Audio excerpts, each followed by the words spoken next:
Assam lorry driver అన్నతో మనం ఎమ్మి బంగాళదుంప చికెన్ అయితే తింటున్నామండి. నిజంగా చాలా అంటే చాలా బాగా చేశారు, చూడడానికి కలర్ అదిరిపోతుంది.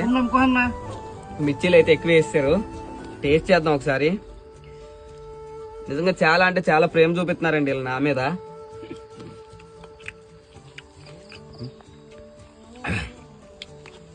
అదరహో నిజంగా. असम के खाना कैसा है?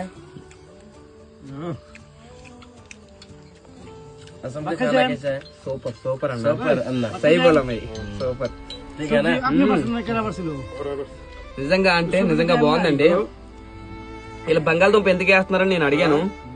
వీళ్ళు బంగాళదుంప ఎందుకు వేస్తున్నారంటే గ్రేవీ ఎక్కువ అవుతుందంటండి, చికెన్ లోకి టేస్ట్ బాగా వస్తుందంట. మనం ఎప్పుడు వేసుకోలేదు. ఈ వీడియో చూసిన వాళ్ళు 10 ఎవరైనా ట్రై చేయండి. బంగాళదుంపలు వేసి దీన్ని ఆయిల్లో ఫ్రై చేసి తర్వాత